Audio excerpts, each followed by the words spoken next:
So again, my name is Joe Pierce. I work with SoftEd.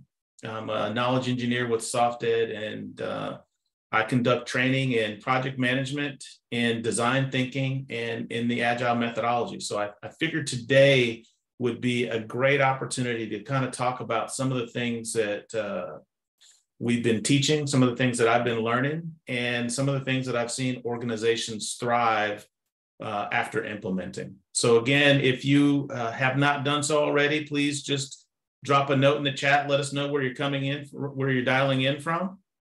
And also, if you have any questions or something that you may be just curious about, or even a future webinar topic, please place that in the chat, and we'll get to it. Again, yeah, great. If you want to throw your LinkedIn on there, no worries. We'd appreciate that. So Toronto, Canada, Chester, Virginia, also welcome and welcome. Hatboro, Pennsylvania. Awesome. So again, my name is Joe Pierce. I'll be with you for the next few minutes. And so today's workshop is on how we can effectively blend design thinking workshops with that Agile methodology. And so what we'll do is we'll kind of explore the basics of both approaches. We'll discuss the benefits of combining them. And then we'll kind of talk about some real life examples and integrations. And we'll walk through the steps, some of those key principles that we'll talk about that will help ensure kind of a smooth integration. And maybe even some important practices that we can follow along the way. All right, and then so we'll highlight a few success stories as we do it, and I'll even talk a little bit about some ongoing projects that I'm working with that are blending both design thinking and Agile. So first and foremost, is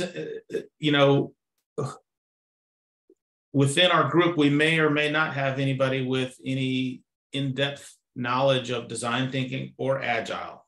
And so typically I find that we have a blend of people who are new. They've heard some words, but they aren't quite sure exactly what it is. Okay. So first, let's just talk about the design thinking. And what is design thinking? And so design thinking is simply, and it's an approach to solving complex problems. It involves having empathy, doing some experimentation and iteration. It focuses on making sure you have a good understanding of your user's needs, ideating through some potential solutions, doing some prototyping, and then some testing. It's a human-centered approach. It promotes innovation from using a kind of designer's toolkit, helps you understand the possibilities of what's possible within technology, what's possible within people, and what's required for business success. Okay. Using Agile, using design thinking, it actually complements Agile. And so Agile was a software methodology that can be applied to many different areas now. And some of the values it really focuses on are collaboration, flexibility, rapid delivery. And so as we think about what Agile is, we start with a mindset of thinking Agile, and then we begin to do Agile or act in an Agile way. And so you can see here some of those principles of Agile, some of those ideas, and this is all from, you can see from the source there from Modern Agile. And we're not going to talk necessarily the specifics of every methodology of Agile, but you can see some of those guiding principles that help us apply to problem solving and figuring out creative solutions. The first one in the top left, it says, we have to make people awesome. And by doing that, we give them the opportunity to understand where our customers, where are our customers' pain points? How do we understand what's going wrong or what's going right? And then we can do something about it. And so we can design against those different problems. We can brainstorm ideas and potential solutions. In the top right, you see make safety a prerequisite. And so this goes with any team, any kind of Agile, is that it has to be okay for you to bring the wild, crazy ideas to your organization. Okay. And we can start thinking through this and even in the chat, you guys can even begin to put in there, what are some of those things that make you within your organizations feel like your voice is being heard, like you're feeling valued? Is it okay to bring up things that aren't going well? So please put some of those ideas in the chat. What makes you feel safe in your workplace?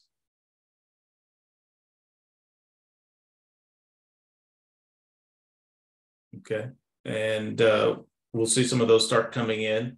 Another Agile principle, yeah, thank you, Stefan, is being heard, being recognized for submitted ideas, all great. And those are all very much Agile principles. Inclusion, asking for input from everybody on the team. You know, if only one person is thinking, then you're limited just to that one person's ability to think. And good ideas can come from anywhere. Yeah, great ones. Make people awesome, performance feedback on a regular basis, all very good. Being flexible in dealing with change. Thank you, Dion. So all these are very Agile principles, and as we apply those to problem solving, the more we apply those, the better our teams become. The next one on the bottom left is experiment and learn rapidly. And so I love that, is from Jared, is constructive criticism so I can continue to get better every day. And so very, very much Agile, experiment and learn rapidly.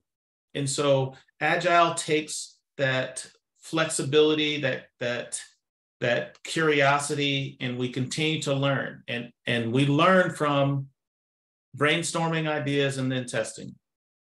The ability to pivot when needed, great. And then last but not least, you see in the bottom right, it says deliver value continuously.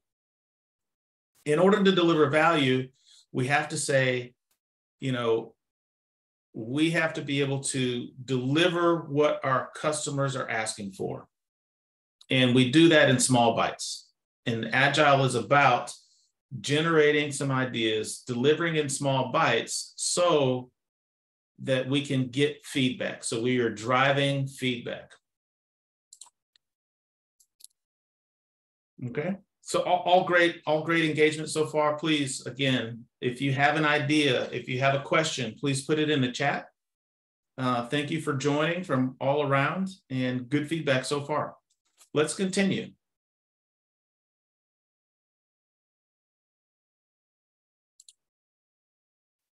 And so Agile projects differ from a traditional plan-driven project. And the difference is that we deliver value incrementally, and we start by delivering in small bites. All right. And each of those small bites creates something of value. Okay. And again, it was initially developed for software developers, but it has shown applications in a lot of areas. And so right now, in my professional experience, I'm advising in the healthcare field, advising in policy, government, human resources. So Agile is finding applications in way beyond just software. Applying these methodologies is the same. So you can see, breaking it down to small chunks, allowing collaboration, flexibility, rapid delivery, and feedback can drive value. And so value is realized through the project. So this slide shows that instead of waiting to the very end at the top to deliver value of a large project, to say it's multi-years, we break this project down into small bites and we deliver it into small increments. In this case, we're calling it sprints, but just call it an increment, small increments. And every time we deliver something of value. And so it says at the end of a sprint, must the end of the sprint always have production ready work? And it has to have, and yes, it does have to have something that has been tested and you're able to demonstrate it. And you're able to demonstrate it and get feedback. And the goal there is instead of waiting till the end of a large project, now you've delivered something small, bite-sized, and of value. Okay.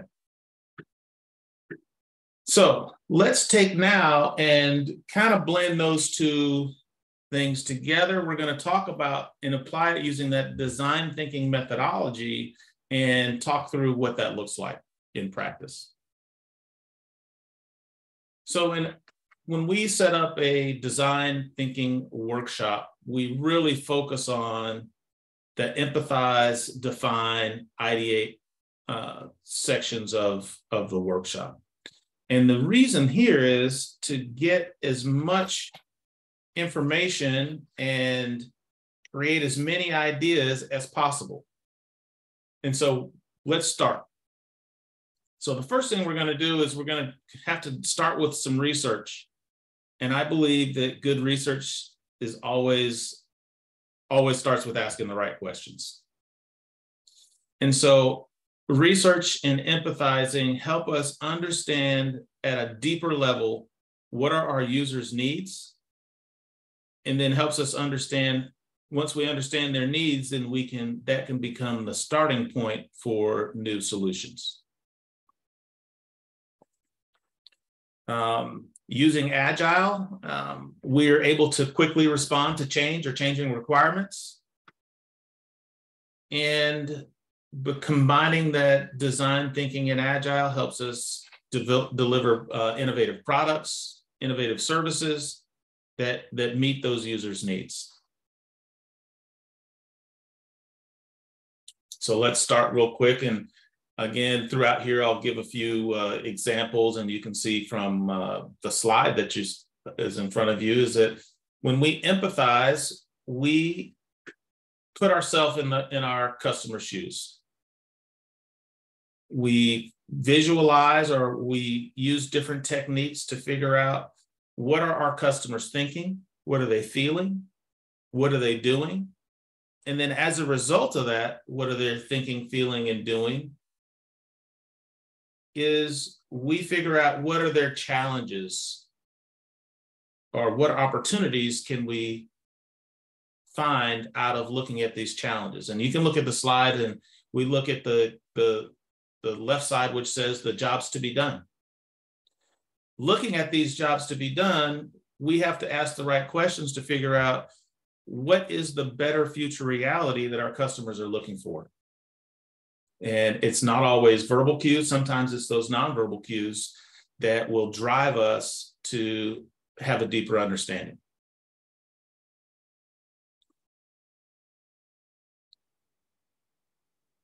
Okay.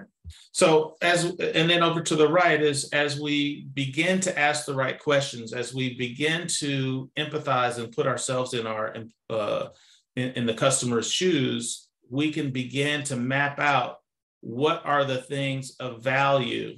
And here are just a couple of good examples. Strategizer has some good templates, but we can start identifying what is of value to our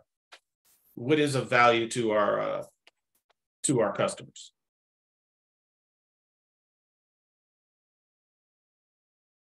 Okay. And so by taking a look at your customer's experience, and sometimes you can't understand until you meet them where they are. And to meet them where they are, you have to understand, what are they going through? And the best way to do that is you have to both observe, immerse, and engage with your customers to find out, what are they going through? Now, there are a few tools, and we'll talk about these if you ever want to sign up for any of the Agile classes or through the design thinking classes. Softhead has some great courses. But we'll talk about a couple tools. One of those tools is to create a persona. And a persona allows you to create, what does your typical customer look like? Assign them a name, give them a background, and then as you apply that, you can begin to walk through what that customer may be thinking, feeling, or doing. And then as a result, you can take those observations, you can analyze those observations and really develop some insights about what they need from your service, if it's a service, or what they may need from your product. Okay. Another technique that you can use as far as even in research is to, and Milos also says, besides persona, a customer journey map is also helpful. Yeah, great. And that was my next point. Another tool is a customer journey map. And journey mapping is simply a way to map over time the changing requirements of your customer. And so the example I will give is, let's say right now I'm advising on a human resources with the human resources team. And so their customers are their employees. As those employees first are, even before they're hired, there's a recruiting stage.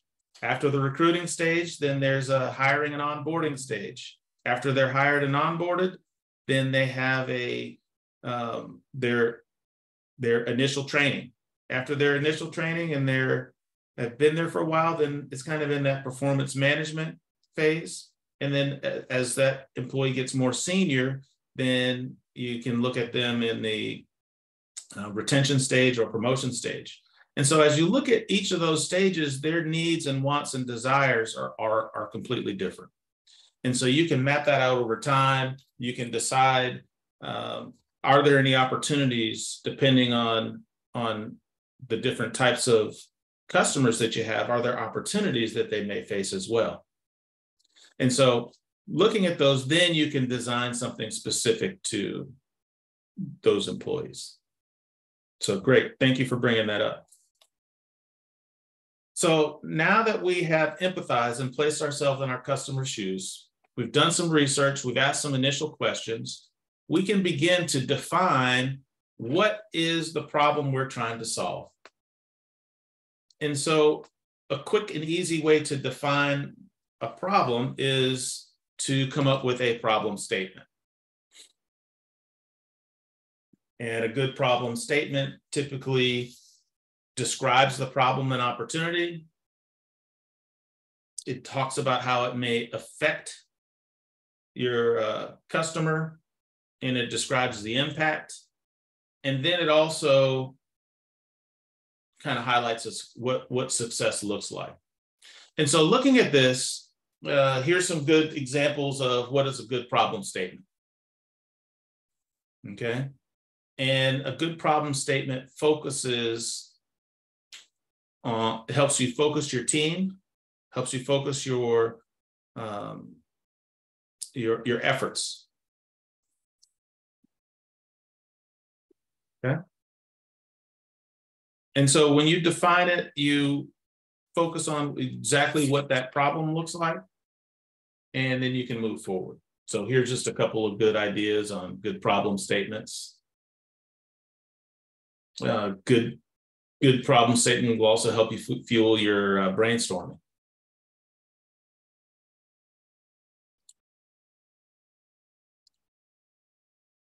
The next step in the design thinking process is to ideate. And there are lots of different ways to ideate. I will start with ideation is simply creating the most potential ideas. And a good example, if anybody's ever heard of Ideate, it's a design thinking company, organization. They've designed some of the most innovative projects, and they have a whole series of rules associated with their brainstorming. One of the first is to defer judgment. And so if we're going to ideate, we have to be able to come up with as many ideas as possible. And so even the wild, crazy ideas, it's important because although it might not seem like a good idea to you, but it might trigger a greater idea from somebody else. So a couple great ideas to do some good brainstorming. Again, it's mind mapping, and there's both analog and digital tools available to help you do all of these brainstorms. There are different types. Yeah, and the design company is called Ideo, I-D-E-O. And they have some great information out there. And yes, we'll get the recording and the slide deck posted. These will both also be on LinkedIn. And so with brainstorming, or it says here that we want to diverge to create choices. And so that's all about brainstorming. And then the next part would be to converge to make choices or to do some prioritization. And so we can talk about a little bit of that. So I like to do some creative brainstorming. I like to set up some times. It has to be time bound or you'll be brainstorming forever. I like to keep it in small bites, and you'd be amazed at how well you can brainstorm an idea. And so based on your research, again, we started with the empathy, the research and empathy, asking some of the right questions. We have some questions. We think we understand what our customers might need. And now we're brainstorming. And so we'll do a few rounds, or as I will call an iteration of brainstorming. We will come up with as many ideas as possible. So we'll try to go for volume first. And I call that, we go for breadth first, and then we'll go for depth. And so we'll go for a whole bunch of ideas. We'll take those ideas, and then, like I said, we'll converge to make choices. So we'll do some prioritizing. And one of my favorite ways to prioritize is to do dot voting. And you assign a specific number of votes that each of your team members has, and they can spend those like currency. So they could put if they had 5 dots for voting, they could spend all 5 dots on what they think is the best idea. Or they can take 5 ideas and put 1 of their dots on each of those ideas. Or they could put 2 on one idea, 3 on another. So it's theirs, it's their choice on how they want to do it. But what it allows your team to do is to have a look at how they would prioritize. And then you can take a step back and look at how you have prioritized and see if everybody agrees on what are the best ideas. Then you can take those best ideas and do some further exploration. So as far as further exploration, you can go, the next step would be to create a prototype. And if we're going to create a prototype, we look at 1 or 2 of those best ideas that came out, and we're going to create a prototype of that idea. And a prototype does not have to be very complicated. As a matter of fact, it's best if it's fairly simple. One of my favorites is to actually create a paper prototype. So For example, if you were going to create an app, you would create you would create a mock-up of that app on paper, and then you would walk through it and make sure that it's doing exactly like you plan that it will. I see Aaron loves prototypes. Anybody in here? Yeah, anybody here love prototyping other than Aaron? And tell us what's great about prototyping, Aaron. And for me, I love prototyping specifically because it allows you to, at a low cost, to demonstrate how something will see what they want. Because some people, as Maduri says, some people don't know what they want till they see it. And so we get to demonstrate, yeah. So you get to demonstrate how this new solution or idea will work. It brings abstract concepts to the concrete, as Aaron says. So great. And we get the client's feedback. And so the goal of prototyping is to get feedback.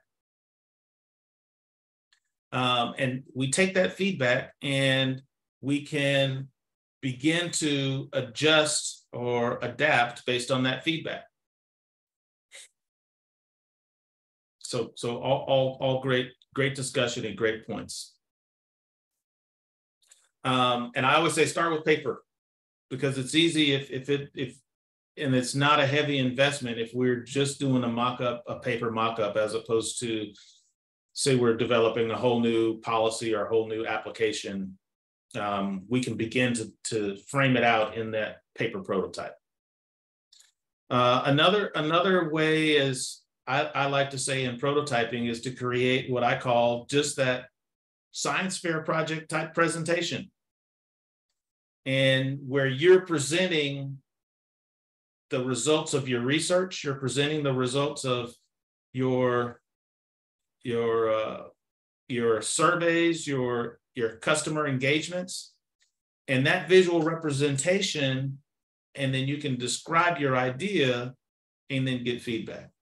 And so, yeah, as it says here in the slide, if a picture is worth 1,000 words, a prototype is worth 1,000 meetings. And so I tend to agree with that. And I don't know about you, but I generally can use one less meeting in my week.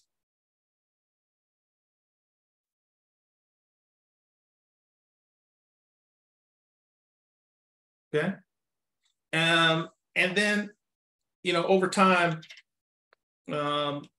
again, since this is not a linear process, the design thinking process is not a linear process, which means that we may go from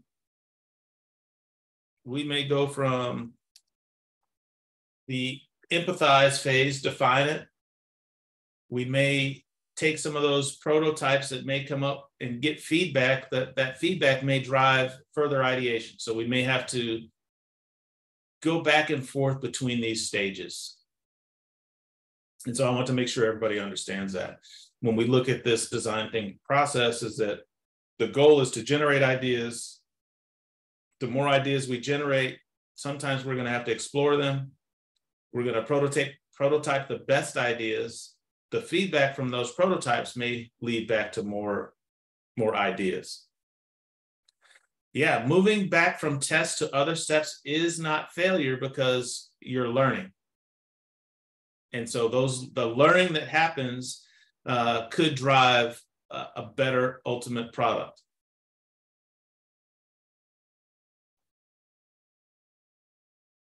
So it's better to fail small and failure in smaller bites that drive future innovation, or you may be able to solve the problem better. Yeah, it's not a failure if you learn from it. Great points.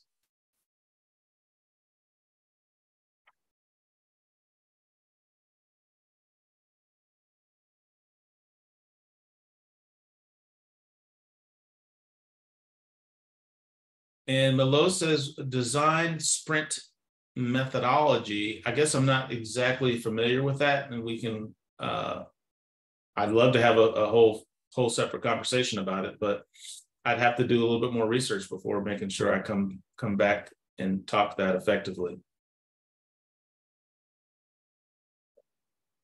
All right, so the next step is the validation and test.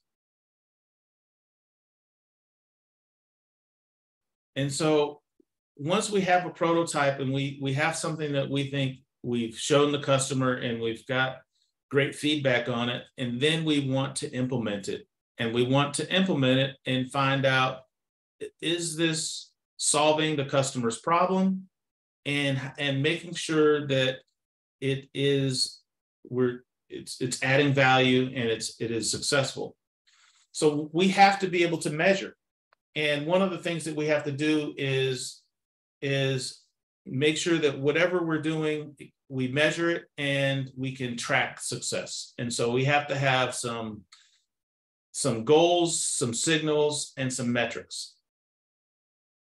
And so we have to be able to not only make great decisions based on actionable metrics, but we also have to make sure that the stakeholders feel good. And they have to feel that they've done exactly, we're meeting their needs. So in order to fully integrate those design thinking and agile methodology, we have to focus really on a few principles. And I'm going to kind of go back to this slide. And some of those principles really is that we have to have collaboration between our team members. Between our team members and all the stakeholders who may be impacted or impact this idea or the new innovation. And so we have to gather feedback. And if you look at this and what's common between design thinking and the agile process is there are multiple feedback loops, and we're continually looking at how do we gain feedback from our users, our customers. Second, we have to have a shared understanding of what are the users' needs and what goals do we have that are necessary to guide that decision-making process. And then finally, it's about iteration. How do we iterate? How do we iterate and continue to gain feedback as we develop solutions? And then how do we continue to adapt?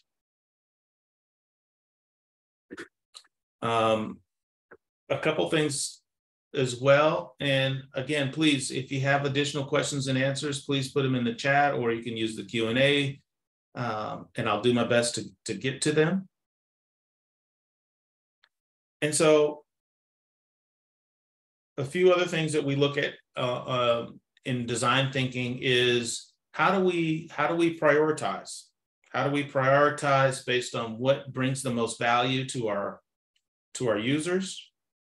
How do we break down work into smaller chunks? How do we deliver frequently?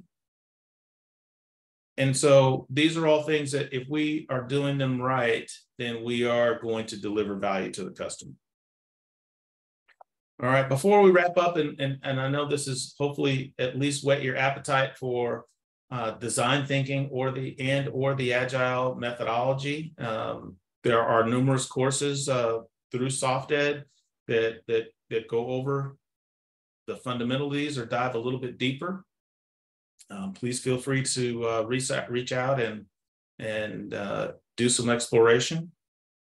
I want to leave you with a couple case studies, and I'll talk specifically about an HR organization that I'm working, and then I'll give another one. But one is it's a county government in Virginia. So what they did first is they conducted some training on agile fundamentals, specifically for their human resources personnel. And then they followed with a class on design thinking essentials. Their leadership engaged their customers and came up, and also all the HR professionals within their organization. They came up with 5 areas that they wanted to have some specific improvements in. Within each of those 5 areas, they assigned a cross-functional team those cross-functional teams were given the resources and the training to begin to come up with some creative solutions. And so they wanted to use the design thinking methodology, the Agile to work through potential processes, generate some innovative solutions, prototype and test some solutions, and then their plan is to implement the best solutions into their organization. So the effort is ongoing right now. Their teams have just begun their iterations. They're already yielding some new human resource policies, new communication practices, and some new IT solutions. So it's actively working. And again, I'll hopefully talk about their success in a future webinar. Another example is the company of Nordstrom, and there's plenty of design thinking examples out there from a lot of different organizations, but Nordstrom used some design thinking to deeply understand their customers' pain points. And so they were able to deliver a product that really helped target what their customers wanted. And as a result, it was pretty successful in the market. And so what they were doing is they created a new in-store sunglasses app for shoppers looking for sunglasses. And so instead of them just picking a solution, spending a whole bunch of money on that solution, they used some design thinking. And so what they did is they engaged customers in one of their flagship stores and asked them what they want. So they began to explore their customers' needs. They began to ask them what kind of ideas they may have to enhance their shopping experience. Based on that feedback, they took that feedback and created a paper version app. They walked through that paper version app with some of the customers, and they got that feedback. Based on that feedback, they showed that prototype to different customers, and within a week, they created a fully functional app that they could test and operationalize. And so what they really gathered from that was that, you know, customers wanted to be able to compare not just the photo, but actually look at themselves with different sunglasses on in real time. They wanted to be able to zoom in and out of pictures, tag an image, and tag it to themselves and a model of sunglasses so that they can continue to shop. So two examples, one a county government and the other a large department store. So both design thinking and Agile apply to any kind of, not just software development. So it applies to people, processes, anything that you can think to apply it to, but it will help you drive innovation. So with that, I think I'm close to finishing. I want to open it up if you have any specific questions. I would love to do my best to answer it.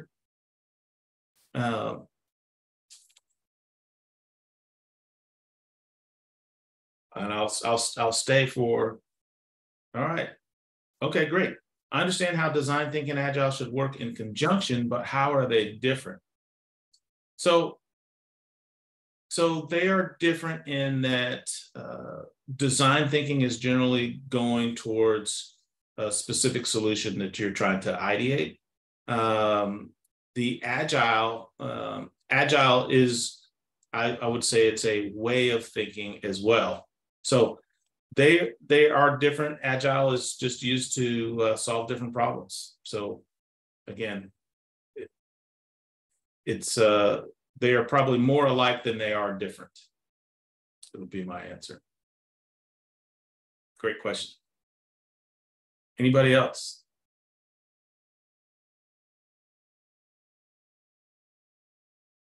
All right. Yeah, so A few questions that typically come out are what are some of those, what are some of our challenges in dealing with design thinking and Agile? And some of you may have some challenges. Some of the ones that I typically come up with are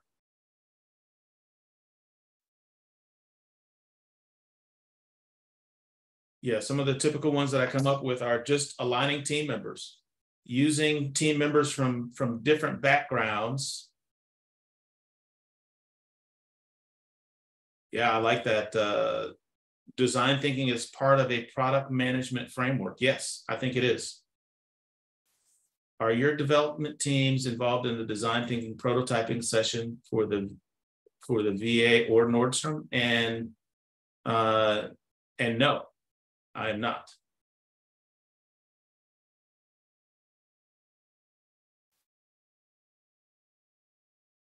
Yeah, and Stefan, great question. During Ideate, do we converge after we diverge? Yes. And so what I like to do is we will first diverge. And so first we're going to diverge. We're going to come up with as many ideas as possible. And one way I like to describe this is we may conduct an individual brainstorm for a short period of time. Then we take those ideas and we have everybody talk about their ideas. So you converge after you diverge, talk about those ideas, and then brainstorm as a group, because you might see my wild, crazy idea that might stimulate another idea, or someone else may be able to take it and twist that just a little bit to mean something else or be a better example. And then after that, what we may do is come back and, talk about them some more. Yeah, great one. Alexia is, what are your tips for a team just starting to use Agile or design thinking? What have you seen to be successful when teams are new to using those methodologies? And so I have a lot of tips, but to keep it short, is the first thing is I would advise you to do some, even for one or two of your team members, to get a little bit of training in Agile. And so just learning the methodology, learning the practices and how to apply them will help you gain some success. As well as new teams using those methodologies need to know that there's no perfect way to do Agile or design thinking. And so it seems messy, but is to keep going. And the best thing to do is, where I've seen teams achieve success, is to try out the methodology, stop and pause and do an Agile term called a retrospective, or to review and reflect on the work that you've done. After you've done that review and reflection, choose the one or two things you're going to fix for the next iteration. And if you keep that small and you keep working in small bites, you're able to begin making progress and begin gaining momentum as you work together and the teams will be able to do that. And then finally, my last advice would be, don't be afraid to even get some coaching on how you're doing with Agile. And coaching will also help your teams continue to work and work better. All right. Yeah, you're very welcome. So great, thank you. Thank you for being an engaged group today. Thank you for joining. Again, please feel free.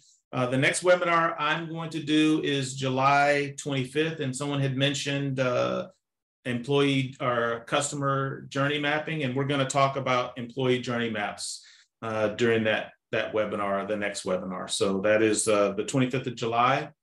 Thank you so much, and thank you for joining. And look forward to seeing you at a future session or a future training.